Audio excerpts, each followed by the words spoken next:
అంటే ఇప్పుడు మీకు సార్ ఇప్పుడైతే విజయవాడ కానీ ఈ డెవలప్మెంట్ ఏరియా టూరిజం ప్లేసెస్ బాగా ఇంప్రూవ్మెంట్ ఉండే ఏరియా టూరిజం ప్లేసెస్ ఉండే ఏరియా అయితే ఉచిత బస్సులు ఉన్నా కానీ ఆటోలు ఉన్నా కానీ నడుస్తాయి సార్, కొద్దిగా పడుతుంటాయి.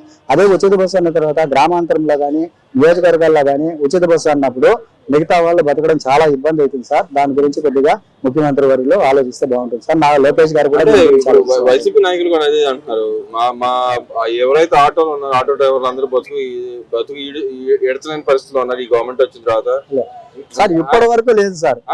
వాళ్ళు అంటున్నమాట ఉచిత బస్సు తీసుకొస్తున్నారు అని చెప్పి ఓ పక్కన అంటాను, ఇంకో పక్కన ఉన్నా ఇంకా తీసుకురాలేదు. మా రాయలసీమ నుంచి వచ్చి ఇక్కడ అమరావతి ఏదో డెవలప్ అవుతుందంటే దాన్ని చూస్తానికి వస్తారు అని అన్నట్టుగా వ్యంగ్యంగా మాట్లాడుతున్నారు.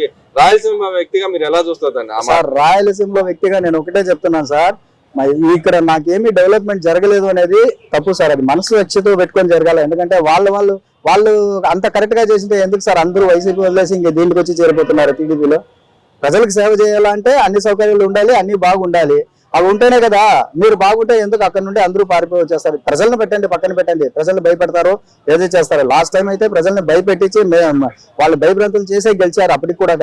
కానీ చంద్రబాబు నాయుడు గారికి ఎక్కడే కానీ అది కేసు అనేది తగ్గలేదు సార్.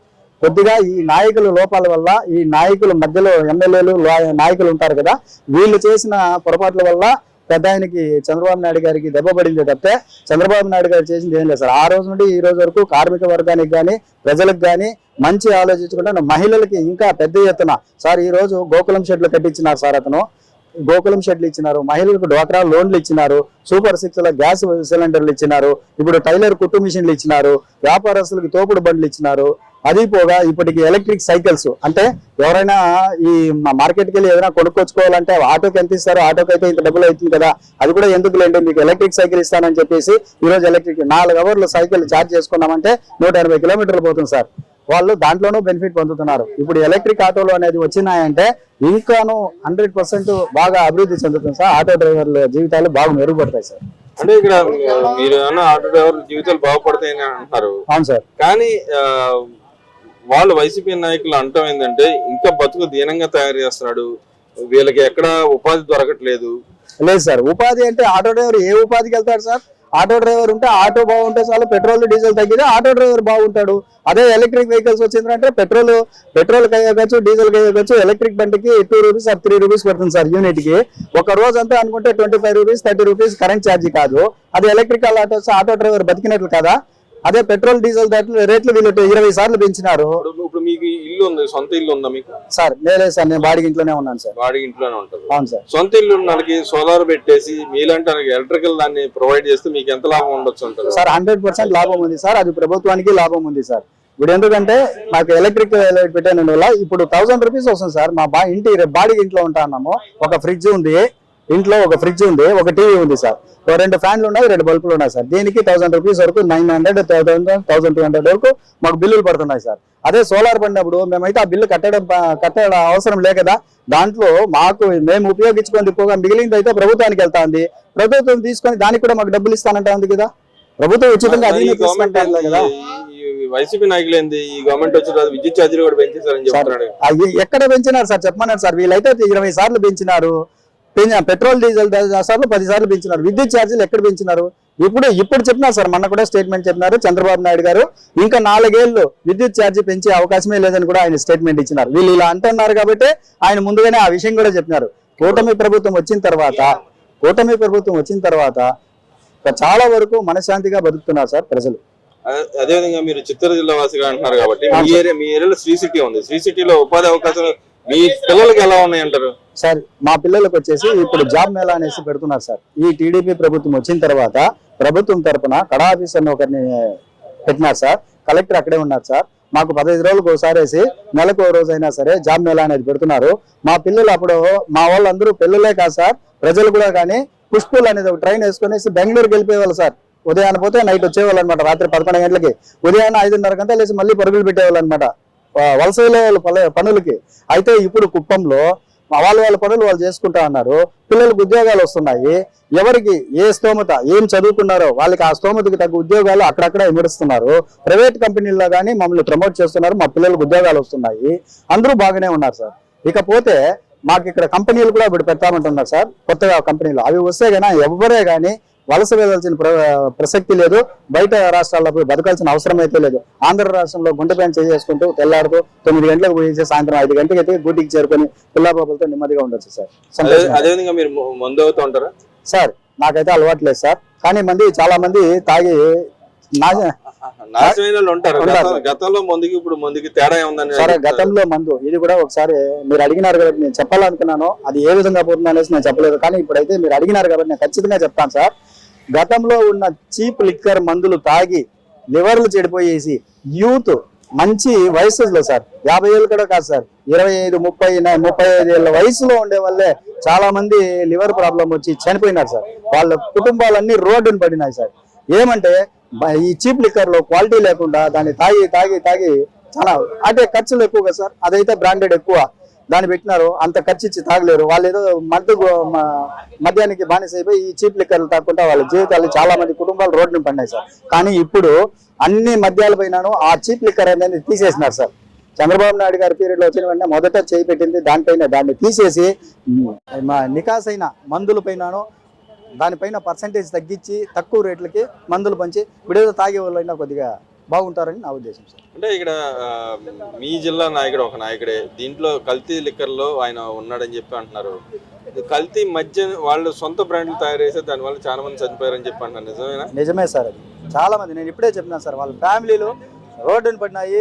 10 పిల్లల్ని చదివిపించుకోలేకుండా ఆ ఇంట్లల్లో గౌరవంగా బతికే ఆడవాళ్ళంతా కూడా వాళ్ళ భర్తలు చనిపోయిన తర్వాత ఏం పనికి పోవాలా ఎక్కడ పోవాలా అలవాటు లేకుండా వాళ్ళు చాలా వరకు బాధ దయాహీనంగా ఉంది సార్ వాళ్ళ జీవితాలు. ఈ గవర్నమెంట్ వచ్చిన తర్వాత కక్ష సాధింపు చేస్తున్నా సార్. ఈ గవర్నమెంట్ వచ్చిన తర్వాత ఇది ఒకటి చెప్తాను సార్, లాస్ట్ ఇయర్ వైసీపీ ప్రభుత్వం వచ్చిన తర్వాత నేను టీడీపీ వ్యక్తిని అనేసి ఎప్పుడైతే నేను ఒక కౌన్సిలర్ని గెలిపించుకొచ్చినాను సార్ కుప్పం నియోజకవర్గంలో, నా పైన కచ్చి కట్టి ఒక అతను వైసీపీ అతను నా ఫ్యామిలీని మొత్తం, నన్ను, నా భార్యని, నా 2 పిల్లల్ని, 10 ఏళ్ళ పిల్లాడు మనమండితో సహా చిత్తూరు జిల్లా కోర్టుకి వేసినారు సార్. నేను ఎత్తుకొచ్చి జైల్లో వేసినారు. ఎందుకు? కక్ష సాధింపు సార్. నేను టీడీపీకి వర్క్ చేసినాను, అతను వైసీపీ అతను వాళ్ళ తమ్ముడు కౌన్సిలర్గా నిలబడినాడు, అతను గెలవనీలేదు, నేను టీడీపీ కౌన్సిలర్ని గెలిపించుకొచ్చినాను అనేసి నా పైన కక్ష సాధింపుతో నా కుటుంబాన్ని మొత్తము 19 రోజులు జైల్లో పెట్టించినారు సార్. ఇంకొకటి కూడా చెప్తాను సార్, ఇదే విధంగా చాలా మందిని కొట్టి చంపినారు సార్. అదే వైసీపీలో ఉండే వాళ్ళని కొట్టి చంపినారు సార్. మొన్న రీసెంట్ గా మీ జిల్లాలోనే పుంగనూరులో ఒక అతని వేట కొడవలతో నరికినారు సార్. దానిపైన చంద్రబాబు నాయుడు స్పందించినారు. ఇమీడియట్లీగా ఆ పోలీస్ డిపార్ట్మెంట్ ఏం చేస్తా ఉంది అనేసి అడిగేసరికి ఆ పోలీస్ డిపార్ట్మెంట్ నిన్న ఈ రోజు వస్తుంది సార్. మళ్ళీ చిత్తూరు జిల్లాలో ఎవరెవరైతే ఆ దీనికి అట్లా ఉన్నారో చేతకాని పోలీస్ డిపార్ట్మెంట్ వాళ్ళన్నింటినీ సస్పెండ్ చేసి ట్రాన్స్ఫర్ చేస్తున్నారు సార్. అంటే నిజంగా ఆ రకమైన పెద్దిరెడ్డి గారి రాజకీయాలు అలాగే జరుగుతాయి. చేశారు సార్, భయభ్రాంతులు చేసినారు సార్. కుప్పంలోనూ అదే విధంగా భయభ్రాంతులు చేసినారు సార్. ఓటుకి 5,000 ఇచ్చినా కానీ ఇచ్చి బెదిరించి ఓట్లు వేయించుకున్నారు సార్. అమ్మవారి పైన సత్యం చేయించుకునేది, దేవుడి పైన సత్యం చేయించుకునేది, పిల్లల పైన సత్యం చేయించుకుంటా ఓట్లు వేయించుకున్నారు సార్. అంటే అక్కడ అయితే రిగ్గింగ్ జరిగిందంటారా? రిగ్గింగ్ 100% జరిగింది సార్, 100% అయితే జరిగింది సార్. మరి ఏంది టీడీపీ వాళ్ళు రిగ్గింగ్ బ్యాలెట్ బాక్స్లు తీసుకుపోయి పారేసినారు సార్ మూలన. మరి ఈ టీడీపీ వాళ్ళు రిగ్గింగ్ చేశారని చెప్తున్నాడు ఆయన. ఈయన ఎందుకు సార్ కక్ష సాధింపులు వద్దు, మనం శాంతియుతంగా పోతాము, ఎవరిపైనా మీరు కక్ష సాధింపులు పెట్టద్దండి, ప్రభుత్వం చట్టం దాని పని దాన్ని చేసుకొని పోతుంది. ఇప్పుడు నాకైతే ఇంత ఉంది సార్ కోపము వాళ్ళ పైన. అయితే నేను నాకు కేడర్లో ఉండేదాని వల్ల, పార్టీలో ఉండేదాని వల్ల ఈయన చెప్పిన మాటని మేము తూచా తప్పం లేదు సార్. ఎవరే కానీ మీరెవరు గొడవలు పోదండి. ఇప్పుడు ఆయన నిన్న ఒక మాట అన్నాడు, కక్ష సాధింపు ఇది పెట్టలేదు సార్. నిన్న ఒక మాట అన్నాడు, నేను 9లో కానీ ఏదైతే 19లో కానీ నేను కొన్ని తప్పులు చేశాను, కేడర్ పట్టించుకోపోవటం మూలనే కొంత ఓడిపోయానని చెప్పి అన్నారు. ఆ విషయంలో మీరు ఏమంటారు చంద్రబాబు? 100% అది వాస్తవమే సార్. సార్ గారు ఈ రోజు దాని గురించి ఆలోచించి బాధపడుతున్నారు. ఆ రోజులు అయితే అప్పుడే చెప్పినాం సార్. చిత్తూరు జిల్లాలో ఉన్న నాయకులు కానీ అంటే టీడీపీలోనే వండుకుంటూ వాళ్ళు వైసీపీకి సపోర్ట్ చేసుకుంటూ చాలామంది టీడీపీలోనే వండుకుంటూ తెల్లారితో పార్టీ ఆఫీస్లో ఉంటారు, సాయంత్రం అయితే గ్లాసులో టేబుల్ వేసుకొని గ్లాస్ పైన కూర్చొని ఉంటారు, అందరూ ఒక టేబుల్ పైన ఉంటారు. ఇలా చేసి చంద్రబాబు నాయుడు గారికి సపోర్ట్ చేయకుండా వాళ్ళు మేమే అనే గర్వంతో, ఏమి వచ్చినా మేమే అనే గర్వంతో చంద్రబాబు నాయుడికి ఈ ఎమ్మెల్యేలు, అక్కడ ఉన్న ఎంపీలు, అక్కడ ఉండే కౌన్సిలర్లు, అక్కడ ఉన్నటువంటి సర్పంచులు వీళ్ళు ఒక ధీమాతో ప్రజల్లో మంచి పేరు తెచ్చుకోకుండా వాళ్ళు చేసిన దీనికి చంద్రబాబు నాయుడు పైన పడింది సార్ ఆ వేటు. అది పట్టించుకోకపోవడం వల్ల అప్పుడు కూడా మేము చెప్పినాం సార్ చంద్రబాబు నాయుడు గారికి, సార్ కుప్పం నియోజకవర్గంలో చాలామంది ఇట్లున్నారు, వీళ్ళు ఇట్లు చేస్తారంటే ఉండయా నేను చెప్తాను, వాళ్ళకి బుద్ధి చెప్తాను, ఒకేసారి తీసేయలేం కదా అనేసి ఆయన చెప్పి వాళ్ళకి బుద్ధి చెప్తే కూడా వాళ్ళు మారలేదు సార్. ఆ పరిస్థితి ఆ రోజు నేను ఎందుకు వాళ్ళకి ఆ ఛాయిస్ ఇచ్చానా అని ఈ రోజు బాధపడుతున్నారు సార్. ఇప్పుడు మీరు కుప్పం నియోజకవర్గ వాసిగా చెప్పండి, గతంలో అన్నారు మీ కుప్పంకి వచ్చి జగన్మోహన్ రెడ్డి గారు వైనాట్ పులివెందులు అన్నాడు, కుప్పం అన్నాడు, ఇప్పుడు వీళ్ళని టీడీపీ వైనాట్ పులివెందులు అన్నారు. ఇప్పుడు ఏమంటారంటారు జగన్మోహన్ రెడ్డి గారు? వైనాట్ కుప్పం అంటాడు మళ్ళీ వచ్చి మీ దగ్గరికి. వైనాట్ ఒకసారి పులివెందులు అనమని చెప్పండి సార్, అతన్ని పులివెందులో గెలవమని చెప్పండి సార్. నేను ఎందుకు చెప్తానంటే మా చంద్రబాబు నాయుడు గారు కుప్పం నియోజకవర్గం హంద్రినివా కాల్వ కుప్పం వరకు తీసుకురావాల్సింటే ఆయన మనసు పెట్టింటే ఎప్పుడో వచ్చేసిండే సార్. ఆయన ఏం చేసినాడంటే నాకు విరోధి అయినా కానీ, నాకు ఆపోజిట్ పార్టీ అయినా కానీ, వ్యతిరేక పార్టీ అయినా కానీ ఆ పార్టీకి నేను నీళ్ళు ఇస్తాను, ఫస్ట్ పులివెందులకు నీళ్లు పంపించి వాళ్ళతో నేను సమర్థుడు అనిపించుకుంటానని ఫస్ట్ వాళ్ళకి నీళ్లు పంపించినాడు సార్. ఆ నీళ్లు పంపిస్తే కూడా వాళ్ళకి విశ్వాసం లేకుండా పోయింది సార్. మాకు అదే మా కుప్పంకు పంపించింటే మేము ఈ పార్టీకి ఎప్పుడూ పారిశ్రామికంగా మేము ఎంతో డెవలప్ అయ్యి ఉండేవాళ్ళం సార్. అక్కడ ఉండేది వ్యవసాయమే సార్, ఎక్కువ వ్యవసాయము, రాతి పనులు, బిల్డింగ్ కన్స్ట్రక్షన్స్, రోడ్డు పనులు ఇవి చేసుకొని బతుకునే వాళ్ళే సార్ అక్కడ ఉండేది. అదైతే మాకు నీళ్ళు వచ్చింటే ఈ పార్టీకి వలసపోయే వాళ్ళందరూ నిలిచిపోయి ఉండేవాళ్ళు, అక్కడ మేము ఎంతో డెవలప్ అయినవాళ్ళం. కానీ మమ్మల్ని నేను చూసుకుంటాను ఉండయా నేనున్నాను మీకు అని చెప్పి పులివెందులకు నీళ్ళు ఇచ్చినారు సార్ ఆయన. అదే సార్ ఆయన చేసిన మొట్టమొదటి తప్పు. Sorry sir. అంటే తప్పంటే అక్కడ ఉన్న ప్రజలు కూడా మీ రాయలసీమ వాసులే కాబట్టి ఆయన ముందెత్తున చేయాలి కాబట్టి సార్. అంటే పులివెందులకు ఇచ్చినారు సార్. అదే ఇక్కడ రాయలసీమలో ఇక్కడికి పుంగునూరు వరకు వచ్చింది సార్. పెద్దిరెడ్డి గారి దీని వరకు నీళ్లు తెప్పించుకున్నారు సార్. దానికి ముందుకు సాగనివ్వలేదు సార్ కుప్పంకి. ఏమంటే కక్ష సాధింపు అక్కడ చంద్రబాబు నాయుడు నియోజకవర్గం అనేసి. ఎందుకు సార్ ఆ కక్ష సాధింపు? ఈ రోజు చంద్రబాబు నాయుడు గారు ఇది పులివెందుల నాది కాదు, వైఎస్ఆర్ రాజశేఖర రెడ్డిదో జగన్మోహన్ రెడ్డిదో అని అక్కడ నీళ్ళు వచ్చేదా సార్? వచ్చేదా? పంపించినారు కదా అతను. ఆ విధంగా మీరు ఎందుకు చేయలేకపోయినారు డెవలప్మెంట్? ఇక్కడ ఎందుకు ఈ ఊరిని డెవలప్మెంట్ చేయకపోయినారు?